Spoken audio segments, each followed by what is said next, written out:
La fundación de Nueva Andalucía, el sueño de Pedro de Mendoza, estaba lejos de ser lo que se había planeado. A pesar de los primeros esfuerzos por establecer asentamientos, la situación era insostenible. Buenos Aires, que al inicio albergaba a más de 1.500 personas, había quedado reducida a un asentamiento precario con solo 80 españoles resistiendo como podían. El resto de los colonos estaba disperso río arriba, en los fuertes de Corpus Christi, Buena Esperanza y Candelaria. Entre el hambre, las enfermedades y los constantes ataques indígenas, más del 60% de la expedición original había perecido. La única solución lógica era trasladar toda la población a los asentamientos río arriba, donde las condiciones eran más viables. Pero había un problema crítico. Juan de Ayolas, la clave para abrir el camino al interior, no daba señales de vida. Pasaban los meses y la incertidumbre crecía, mientras Pedro de Mendoza, enfermo y exhausto, decidió abandonar. El 22 de abril de 1537, cedió oficialmente todos sus títulos a Ayolas, nombrándolo teniente de gobernador y capitán general, y dejó la colonia bajo el mando de Francisco Ruiz Galán, antes de zarpar hacia España. La suerte de Mendoza no mejoró, su salud no resistió la travesía, y en junio de 1537 su barco naufragó frente a las costas brasileñas. Mendoza murió lejos del Río de la Plata, dejando tras de sí una colonia fragmentada y al borde del colapso. La noticia de la muerte de Mendoza llegó a Buenos Aires gracias a Gonzalo de Mendoza, quien mantenía un constante ir y venir entre las colonias. A pesar de las circunstancias, Buenos Aires empezaba a transformarse bajo el liderazgo de Ruiz Galán. Este capitán granadino, con mano dura y disciplina férrea, reorganizó la colonia. Impuso normas estrictas para evitar el caos, castigando con severidad a los que robaban comida. Aunque algunos de sus métodos, como atar a un colono a un árbol para que lo devoraran las fieras, están envueltos en rumores, lo que es indiscutible es que sabía cómo gestionar una situación límite. Galán promovió la agricultura, haciendo que los colonos sembraran campos de maíz alrededor de Buenos Aires. Él mismo dio ejemplo, empuñando el arado junto a sus hombres. El hambre seguía siendo un desafío, pero la colonia logró cierta estabilidad. Incluso los indígenas, debilitados por la guerra y el hambre, redujeron sus ataques, y Galán evitó provocaciones que pudieran encender nuevos conflictos. Por un momento, pareció que Buenos Aires podría tener futuro. Sin embargo, la muerte de Mendoza dejó un vacío de poder que puso todo en cuestión. Según las disposiciones del adelantado, Ayolas era el nuevo líder de Nueva Andalucía. Pero su ausencia prolongada y la falta de noticias generaban una incertidumbre que dividía la colonia. Decidido a aclarar la situación, Ruiz Galán partió hacia Corpus Christi para buscar respuestas. Allí se encontró con Martínez de Irala, quien había asumido el mando en ausencia de Ayolas. Irala afirmó que Ayolas lo había nombrado lugarteniente antes de partir al interior, lo que lo convertía en el jefe provisional de la colonia. Galán, furioso, rechazó esta autoridad y exigió pruebas legales para respaldar su posición. Sin embargo, el jurista que había zarpado con la expedición, un tal Cabrera, se había perdido durante el viaje a América y nunca llegó a su destino. Sin una figura legal que resolviera la disputa, el liderazgo de Nueva Andalucía quedó fragmentado. Irala mantuvo el control río arriba, mientras Galán regresaba a Buenos Aires para reafirmar su autoridad. La gran pregunta seguía sin respuesta. Juan de Ayolas, el hombre clave para abrir el camino hacia las Sierras de Plata y consolidar la presencia española en el interior, estaba desaparecido. Su ausencia prolongada no solo paralizaba los planes de expansión, sino que dividía a la colonia en facciones. La misión de Ayolas, cargada de promesas, parecía desvanecerse en el misterio de las selvas paraguayas. Pero la historia de Nueva Andalucía no era la única que se estaba escribiendo en el Río de la Plata. Más al sur, en la gobernación de Nueva León, asignada al portugués Simón de Alcazaba y Sotomayor, se desarrollaban acontecimientos igualmente dramáticos. Este territorio, que abarcaba desde el límite sur de Nueva Andalucía hasta el confín de la tierra firme, debía ser explorado y poblado bajo condiciones extremas. Pronto veremos cómo la tragedia también se cernió sobre la gobernación de Alcazaba, completando el desolador panorama de los intentos españoles por dominar el cono sur. Simón de Alcazaba era un hombre de su tiempo, un portugués de noble cuna que, lejos de quedarse en la comodidad de su origen, encontró un lugar privilegiado en la corte de Carlos I de España. En 1529, cuando la corona otorgó a Francisco Pizarro su famosa concesión de 200 leguas en Sudamérica, Alcazaba solicitó el control del territorio al sur de esa franja. Su persistencia lo llevó finalmente a 1534, cuando consiguió lo que tanto había anhelado: La gobernación de Nueva León, que se extendía desde los límites de Nueva Andalucía, la gobernación de Pedro de Mendoza, hasta el extremo más austral del continente. La misión de Alcazaba no era simple. Según las capitulaciones firmadas con la corona, su objetivo incluía navegar, explorar, conquistar, poblar y evangelizar. En nombre de la corona, debía pacificar y poblar las tierras dentro de las 200 leguas asignadas, llevando consigo al menos 150 hombres y los recursos necesarios para iniciar la empresa. Además, se comprometía a continuar el viaje un año y medio después, reforzado con 100 hombres más, así como clérigos y oficiales, para garantizar tanto la conversión de los indígenas a la fe católica como el manejo de los recursos del territorio. Era un desafío monumental, pero en línea con la política de expansión de la época. Sin embargo, como en toda empresa de conquista, el coste inicial recaía completamente sobre Alcazaba. Él debía financiar la expedición con la esperanza de que las riquezas descubiertas compensarían con creces la inversión. Pero, ¿qué riquezas podía ofrecer un territorio que, según los relatos de los viajes de Magallanes y Elcano, era poco más que un páramo frío y desolado? Alcazaba no buscaba oro ni plata en los fríos confines del sur. Su visión era más estratégica: controlar el paso entre los océanos Atlántico y Pacífico. Quien dominara el extremo sur del continente americano tendría en sus manos el control de los pasos entre los dos océanos, los puntos de escala para las rutas comerciales y los puestos de abastecimiento. Esto incluiría una potencial ruta marítima para el oro del Perú, con la capacidad de cobrar derechos de tránsito a todas las embarcaciones. El 21 de septiembre de 1534, Simón de Alcazaba partió de Sanlúcar de Barrameda con la ambición de conquistar el extremo sur del continente y dejar su huella en la historia. Con 2 barcos, la Madre de Dios y la San Pedro, y 250 personas entre hombres de armas y colonos, la expedición navegó hacia lo desconocido. Tras 4 agotadores meses de navegación, la expedición llegó al estrecho de Magallanes el 17 de enero de 1535. Pero lo que debía ser un paso estratégico se convirtió en un infierno de viento y mar embravecido. Las velas se rompieron y los barcos, golpeados por el temporal, no podían continuar. Alcazaba, enfrentado a una dura realidad, decidió buscar tierra firme y acampar en el puerto de los Lobos, donde encontraron sustento temporal gracias a los abundantes lobos marinos y pescado. Consciente de las condiciones adversas del estrecho, Alcazaba trazó un nuevo plan: fundar un asentamiento en la costa atlántica y trazar una ruta terrestre hacia el Pacífico. Tras explorar la región, encontró un lugar adecuado en lo que hoy conocemos como Caleta Hornos, donde se fundó Puerto de los Leones, el primer poblado español en el extremo sur del continente.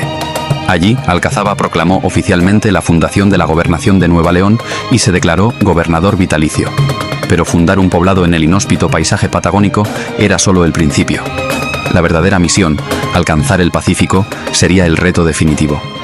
Alcazaba estimó una distancia de 150 leguas, pero la realidad era más cruel: unos 500 kilómetros de árida meseta patagónica y heladas cumbres andinas. La expedición partió en dirección noroeste, pero pronto se encontró con el desgaste físico y la falta de recursos. Alcazaba, enfermo y debilitado, tuvo que abandonar la marcha y regresar a Puerto Leones, dejando al mando a Rodrigo de Isla y Juan de Mori. La situación empeoró rápidamente. La expedición, exhausta y al borde del colapso, regresó tras solo 10 días de avance. Pero los problemas no terminaron ahí. 2 capitanes, Juan Arias y Gaspar Sotelo, aprovecharon la tensión para sublevarse. Isla y Mori fueron tomados prisioneros, y los amotinados trazaron un plan audaz y sangriento: regresar por sorpresa a Puerto Leones, asesinar a Alcazaba y tomar el control de la gobernación. En abril de 1535, los rebeldes ejecutaron su golpe. De noche, con hombres armados y listos para atacar, abordaron la nao capitana y mataron a Simón de Alcazaba junto a otros leales. Así terminaba la vida del gobernador vitalicio de Nueva León, víctima de la ambición y las tensiones internas que marcaron tantas empresas de conquista. Pero el caos no terminó ahí. Como era previsible, los cabecillas del motín, Arias y Sotelo, pronto se enfrentaron entre sí por el control de la expedición. Aprovechando esta disputa, Isla y Mori lograron liderar una nueva sublevación. Los amotinados fueron capturados, juzgados sumariamente y ajusticiados en el mismo poblado que ellos mismos habían reducido al caos. Cuando el 17 de junio de 1536, Juan de Mori evaluó la situación, el panorama era desolador. Puerto Leones no era más que un asentamiento saqueado y vacío, rodeado de un paisaje estéril y hostil. No había riquezas, ni recursos, ni esperanza alguna de establecer un asentamiento viable. Lejos de cualquier zona habitada y con la expedición fracturada, no quedaba más opción que abandonar el lugar. Con Rodrigo Martínez, capitán de la Madre de Dios, acordaron zarpar. Mori asumió el mando de la San Pedro, y ambos barcos dejaron atrás Puerto Leones, llevando consigo a los supervivientes de una misión fallida que se había convertido en una pesadilla. Pero los problemas no terminaron con el abandono de Nueva León. Las tensiones dentro de la tripulación, las adversidades del mar y la falta de dirección clara seguían siendo un peligro constante. La expedición de Simón de Alcazaba, que comenzó con grandes ambiciones, terminó de la forma más caótica y trágica imaginable. Incluso, el día de la partida marcó el colapso definitivo. En la Madre de Dios, el contramaestre lideró un motín, apresando al capitán Rodrigo Martínez y abandonándolo, junto a 2 de sus hombres, en las inhóspitas tierras patagónicas. Los amotinados querían apoderarse del barco para venderlo a los portugueses en Brasil y sacar algo de provecho de la desastrosa aventura. El motín resultó en una serie de eventos fatídicos.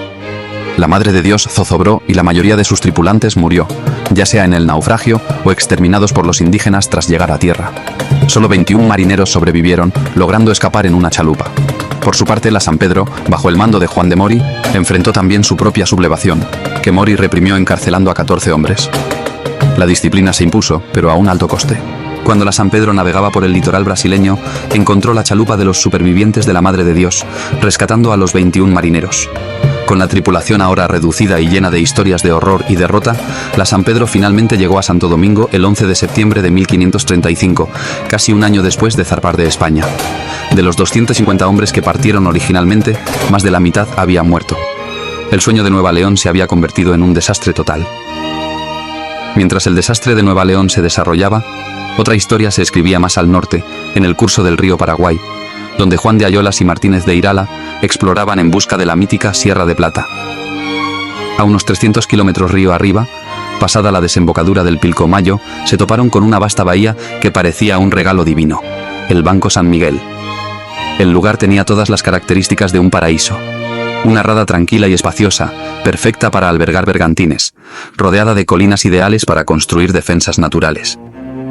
A su alrededor se extendían bosques exuberantes llenos de guatambués, cedros y lapachos. El aire estaba lleno de vida, tapires, tucanes, monos capuchinos e incluso jaguares, aunque estos últimos se descubrirían después. Ayolas quedó fascinado por el lugar, y su segundo, Martínez de Irala, vio en él un enclave estratégico perfecto. Además, los guaraníes locales, liderados por el cacique Aracaré, eran pacíficos agricultores que no se sintieron amenazados por los españoles. Esto facilitó el contacto y permitió que los exploradores descansaran y se prepararan para continuar con su misión. Semanas después, la bahía quedó vacía de españoles. Ayolas había partido hacia el oeste, posiblemente en busca de nuevas rutas o asentamientos. Fue entonces cuando Juan Salazar, el burgalés enviado por Mendoza para localizar a Ayolas, llegó al lugar con 2 bergantines y un puñado de hombres. Salazar quedó cautivado por el enclave, reconoció rápidamente su valor estratégico y su belleza natural.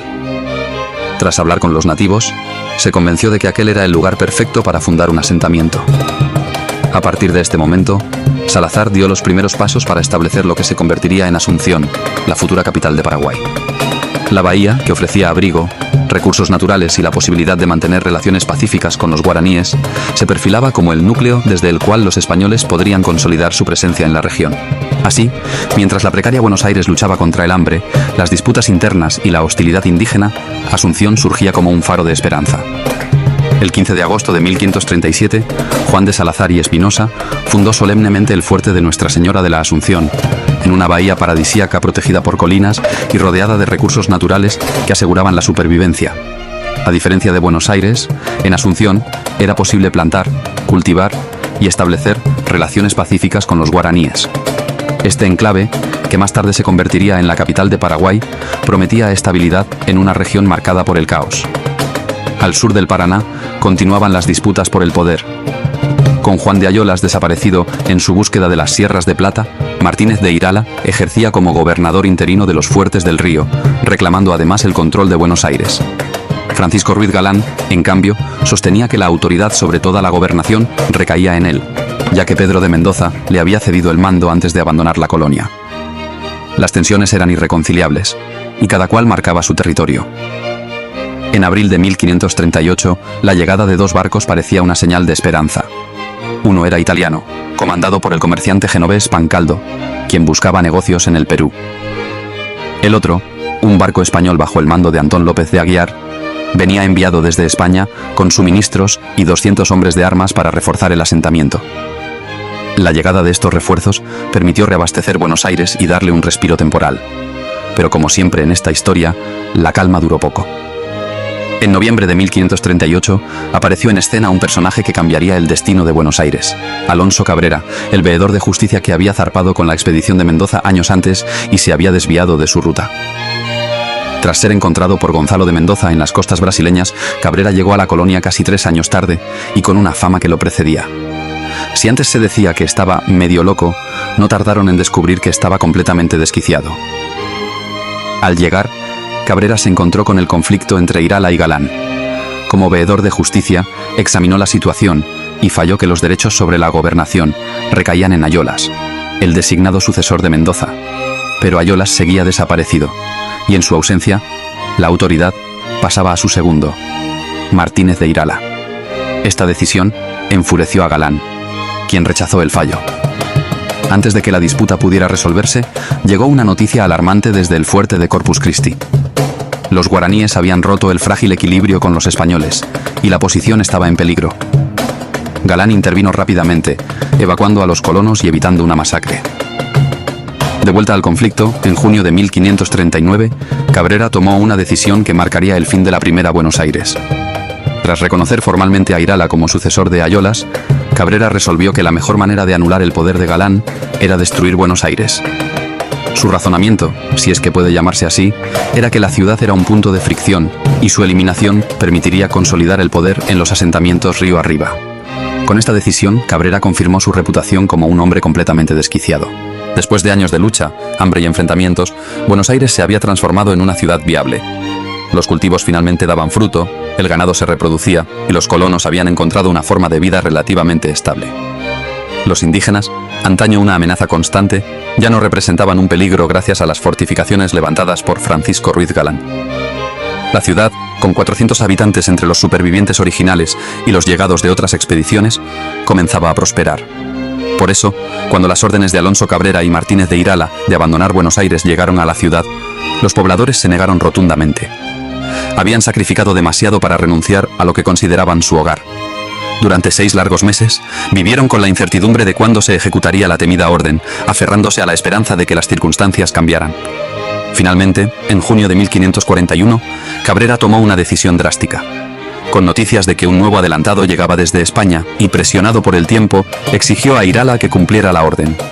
Irala y sus hombres obligaron a los colonos a abandonar Buenos Aires. El ganado fue soltado, las cabañas fueron quemadas una por una y la primera Buenos Aires desapareció bajo las llamas, dejando atrás solo cenizas de un sueño que había costado tantas vidas. Francisco Ruiz Galán, el líder que había transformado la ciudad en un lugar habitable, desapareció de la historia. Se cree que marchó a Brasil y nunca más se supo de él. Mientras tanto, los colonos, incluida la valiente Isabel de Guevara, se trasladaron a Asunción, que ahora se convertía en el epicentro español en la región.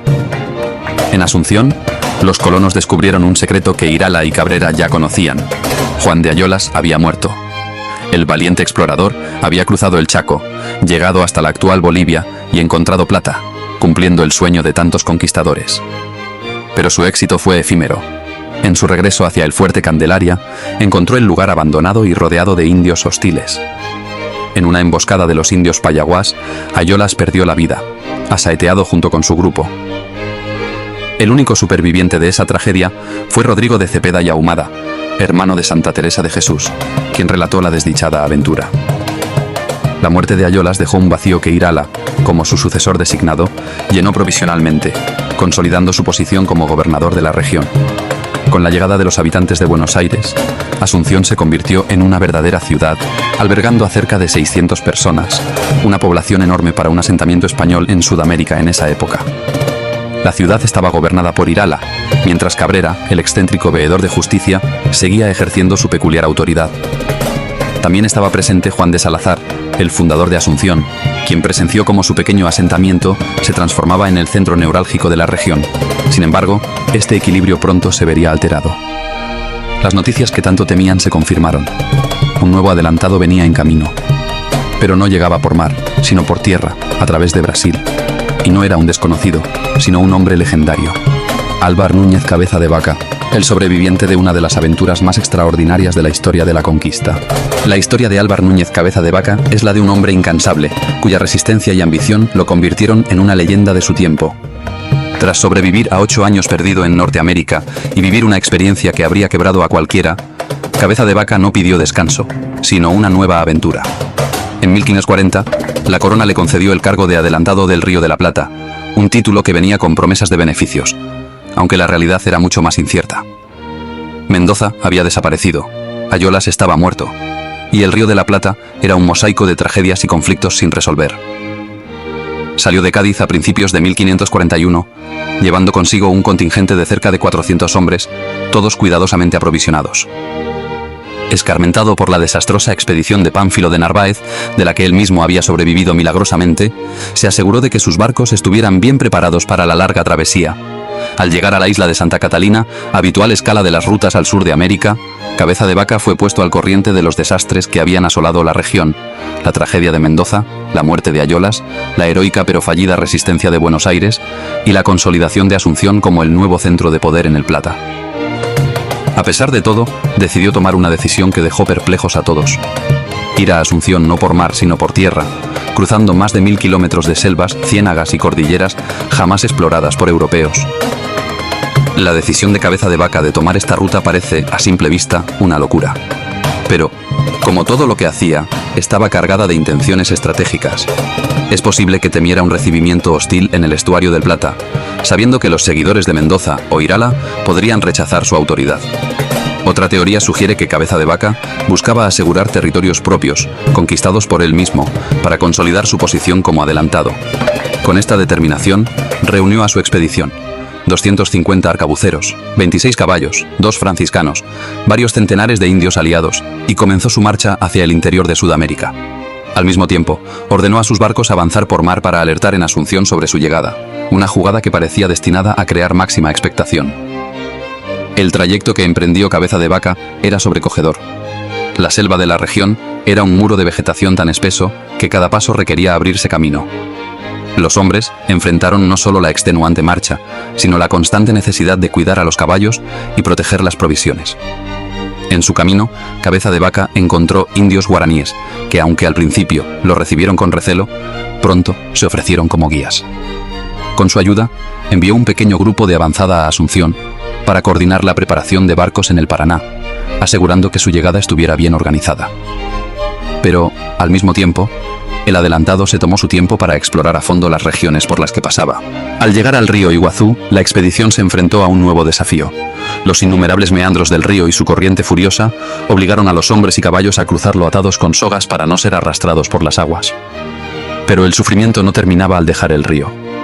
Del otro lado los esperaba un terreno de ciénagas, un verdadero pantano donde avanzar era lento y agotador. Tras días de lucha contra el agua y el barro, los hombres encontraron un respiro en un paraje al que llamaron Los Pinares. Allí, los indios locales practicaban la agricultura, cultivando maíz en abundancia, lo que permitió a la expedición recuperar fuerzas y continuar su marcha hacia el oeste. Cada paso que daba lo acercaba a Asunción, donde lo esperaban los colonos con curiosidad y recelo.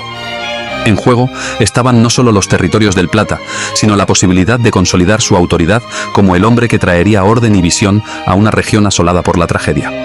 La entrada de Álvar Núñez Cabeza de Vaca en Asunción el 11 de marzo de 1542, tras un épico recorrido de 5 meses a través de selvas, ríos y ciénagas, fue un evento que electrificó a la colonia.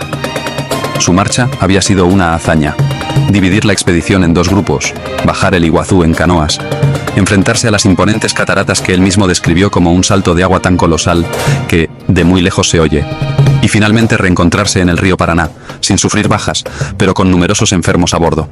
Sin embargo, su entrada triunfal en Asunción no fue recibida con entusiasmo por todos. Alonso Cabrera, el excéntrico veedor de justicia, y Domingo Martínez de Irala, el ambicioso gobernador interino, veían al recién llegado como una amenaza directa a sus posiciones de poder. Ambos habían consolidado su influencia en la colonia durante años, mientras Cabeza de Vaca llegaba con ideas que chocaban frontalmente con sus intereses. Cabeza de Vaca no tardó en dejar claro que venía con un plan: Pretendía reorganizar la vida de la colonia, revitalizar los asentamientos a lo largo del Río de la Plata y, lo más importante, cumplir las directrices regias sobre el trato a los indígenas, buscando su protección y una integración más justa en la sociedad colonial. Estas ideas eran revolucionarias para la época, pero nada populares entre los líderes locales, que veían a los indígenas como mano de obra explotable. Por otro lado, Domingo Martínez de Irala, que había abandonado la comodidad de un mayorazgo para buscar fortuna en las Indias, no estaba dispuesto a ceder el control que había ganado a fuerza de ambición y astucia. Irala había sobrevivido a las guerras y el hambre, y tras años en la región, se había hecho con el mando gracias a su carácter calculador y oportunista. Las sospechas de que abandonó deliberadamente el fuerte Candelaria, dejando a Yolas a merced de los indios, nunca se disiparon del todo. Ahora, a sus 33 años, estaba en la cúspide de su poder y no iba a permitir que un forastero enviado desde España lo desplazara. No pasó mucho tiempo antes de que los partidarios de Irala comenzaran a conspirar contra Cabeza de Vaca. Contactaron con algunos frailes, alimentando rumores de abusos y mal gobierno, y los convencieron de llevar estas acusaciones a la corona a través de Brasil. Era un plan sutil pero peligroso, minar la autoridad del adelantado desde dentro y convertirlo en un problema político para la corte. Cabeza de Vaca, sin embargo, desarticuló la conspiración a tiempo. Actuó con firmeza, castigando severamente a los responsables, aunque decidió no tocar a Irala. Ya fuera porque no tenía pruebas concluyentes contra él o porque no quería agravar las tensiones políticas, el adelantado optó por otra estrategia: intentar ganarse a Irala. Para ello, lo nombró maestre de campo, un puesto prestigioso, y le ofreció liderar una nueva expedición en busca de la mítica Sierra de Plata. Por el momento, esta jugada pareció calmar las aguas. Irala aceptó el mando de la expedición, viendo en ello una oportunidad para ampliar su influencia y ganar más poder. Pero la relación entre ambos líderes era como una bomba de tiempo. Cabeza de Vaca, con su experiencia y autoridad real, buscaba transformar la gobernación en un modelo más justo y eficiente, mientras Irala representaba la ambición desenfrenada de los conquistadores que habían hecho de la explotación su modo de vida. La llegada de Cabeza de Vaca había cambiado las dinámicas de poder en el Río de la Plata, pero los intereses enfrentados entre el adelantado y las élites locales anunciaban tormentas. Aunque el nuevo líder había logrado imponer algo de orden, quedaba por ver si su visión podría sobrevivir en una colonia donde la ambición personal parecía superar cualquier ideal. El invierno de 1542-1543 fue una etapa de exploración intensa para Álvar Núñez Cabeza de Vaca. Mientras intentaba consolidar su autoridad en Asunción, el guipuzcoano dirigió sus esfuerzos hacia el interior del Paraguay, con la esperanza de encontrar las míticas Sierras de Plata que habían obsesionado a tantos antes que él. En sus viajes descubrió lugares enigmáticos, como la misteriosa Isla de los Orejones, cuyos habitantes, según los relatos, tenían grandes perforaciones en las orejas adornadas con madera y hueso. Aunque su ubicación exacta se perdió en la historia, el nombre evocaba las leyendas europeas sobre los orejones que se remontan a Plinio el Viejo. Lo que Irala había traído de estas tierras, piezas de oro y plata, fue suficiente para reavivar el espíritu conquistador de Cabeza de Vaca. Además, el clima en Asunción no podía ser más tenso. Intrigas, desconfianza y hasta un misterioso incendio que nadie pudo explicar. La mejor salida era, literalmente, salir. Así, en septiembre de 1543, Cabeza de Vaca organizó una expedición masiva para seguir explorando. El 7 de septiembre de 1543, la Gran Compañía partió. Era una fuerza impresionante. 400 hombres, divididos entre los que marchaban por tierra y los que navegaban en 10 barcos y 1 millar de canoas guaraníes. Cabeza de Vaca no solo buscaba las míticas Sierras de Plata, sino también una posible vía hacia el Perú, el epicentro del oro americano. El 12 de octubre, la expedición llegó a Candelaria, y más tarde, a la Isla de los Orejones, un lugar que impresionó a todos por su belleza, clima agradable y tierras fértiles. Muchos hombres propusieron establecer una población en este paraje, al que Cabeza de Vaca rebautizó como Isla del Paraíso, pero el adelantado se negó rotundamente. Esta decisión, según algunos relatos, fue el punto en el que parte de su propia gente comenzó a simpatizar con Irala, su rival político en Asunción.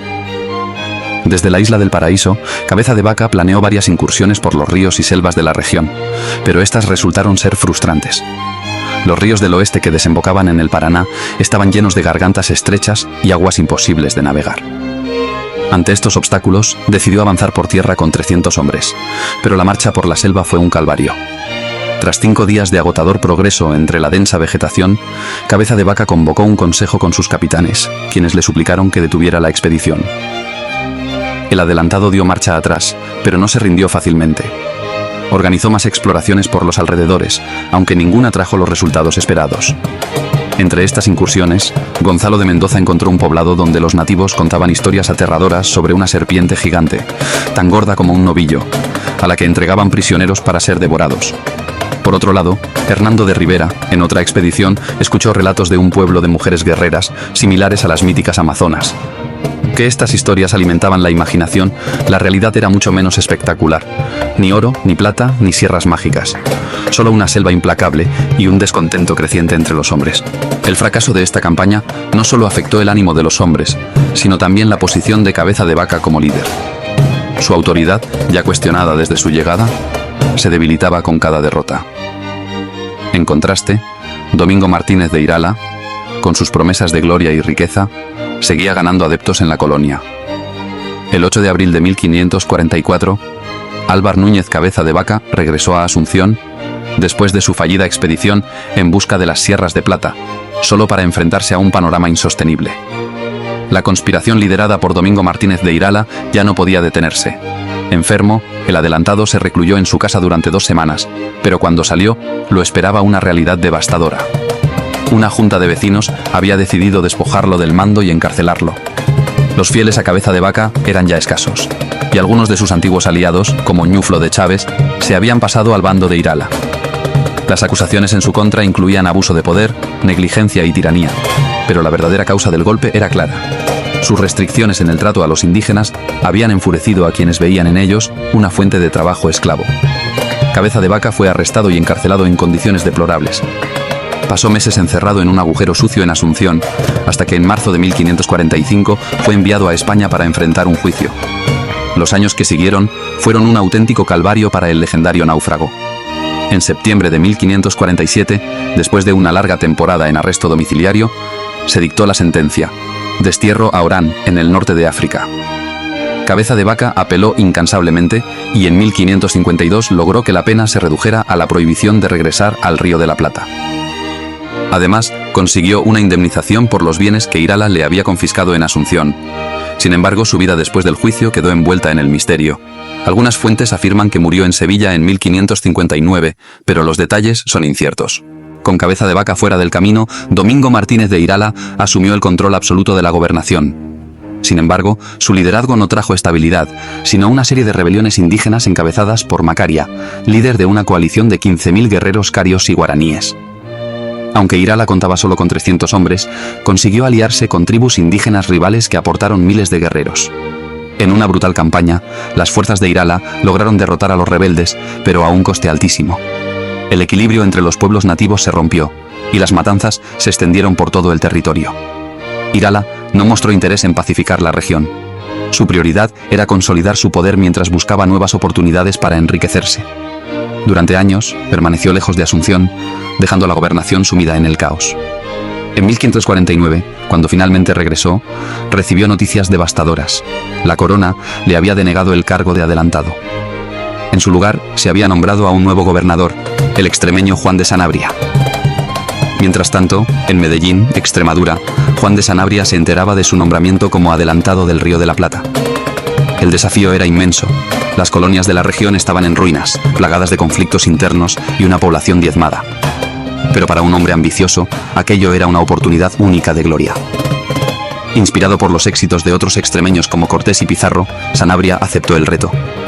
Sin embargo, Sanabria murió antes de siquiera zarpar, dejando la misión en manos de su viuda, Mencía Calderón, una mujer cuyo coraje y determinación la llevarían a protagonizar una de las aventuras más extraordinarias de la conquista de América: la caravana de mujeres, de la que hablaremos en otro vídeo.